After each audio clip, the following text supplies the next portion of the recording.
Assalamualaikum, apa kabar anak-anak ibu semuanya? Semoga semuanya dalam keadaan sehat dan tetap semangat ya. Bertemu lagi dengan Bu Naila dalam pembelajaran PAI. Nah anak-anak, hari ini kita akan membahas syarat dalam sholat berjamaah. Apa saja syarat dalam melaksanakan sholat berjamaah?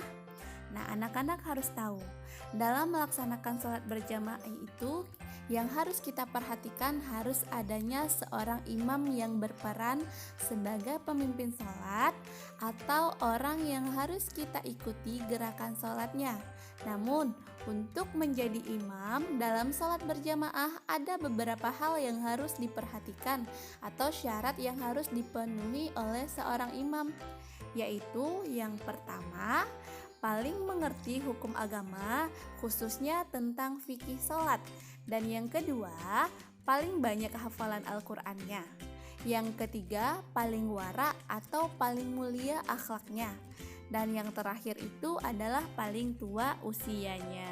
Rasulullah Shallallahu Alaihi Wasallam bersabda, orang yang paling banyak hafalan kitab Allah mengimami sholat. Jika hafalannya sama, orang yang paling mengetahui sunnah. Jika pengetahuan sunnahnya sama, orang yang paling awal hijrah. Jika hijrahnya sama, orang yang paling dahulu masuk Islam. Seseorang tidak boleh mengimami orang lain dalam kekuasaan dan tidak boleh duduk di atas tempat duduk kemuliaan tuan rumah kecuali atas izinnya.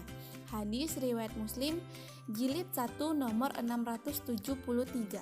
Nah, syarat berikutnya yang harus ada di dalam sholat berjamaah tersebut adalah adanya seorang makmum. Makmum itu boleh satu, boleh lebih dari satu ya. Nah, kenapa harus ada makmum? Karena makmum ini sendiri adalah orang yang akan mengikuti gerakan imam dalam sholat berjamaah. Jika tidak ada makmum, maka nama sholatnya bukan sholat berjamaah, tetapi sholat mufarid atau disebut juga dengan sholat sendiri. Nah, seorang makmum dalam sholat berjamaah harus mengikuti adab-adab sebagai berikut. Yang pertama, merapikan barisan dengan tidak menyisakan celah di antara makmum yang lainnya. Yang kedua, mengikuti gerakan imam. Yang ketiga, tidak mendahului gerakan imam. Yang keempat, tidak tertinggal lebih dari 2 gerakan dari imam. Misalnya imam sudah sujud sementara makmum masih ruku. Jika itu terjadi, maka sholat makmum tidak sah hukumnya. Dan yang kelima, posisi makmum tidak boleh lebih depan dari imam. Yang keenam, makmum diperbolehkan mengikuti sholat jamaah dari luar masjid jika safnya masih tersambung. Yang ketujuh, diperbolehkan bermakmum kepada imam yang berada di lantai yang berbeda selama suara imam masih terdengar. Dan yang terakhir itu, diperbolehkan bermakmum kepada imam yang sedang melaksanakan sholat sunnah, sementara makmum melaksanakan sholat wajib. Dalam hal ini, makmum tinggal menyempurnakan kekurangan rokaatnya. Nah, anak-anak, dari 2 syarat yang sudah kita bahas tadi, maka ada satu hal yang tidak akan lepas dari topik kita, yaitu tentang masbuk. Nah, apakah itu masbuk? Jadi ketika saat sholat berjamaah, kadang ada orang yang datang belakangan.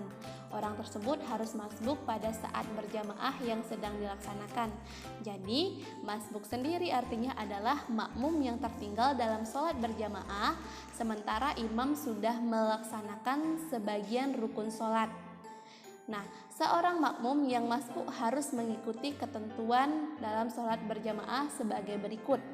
Yang pertama adalah segera masuk ke dalam barisan sholat dengan mengutamakan barisan yang lebih depan jika masih tersedia.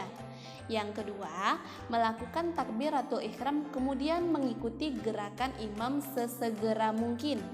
Yang ketiga, jika mengikuti imam dalam posisi ruku, maka dia telah mendapatkan rakaat tersebut bersama imam.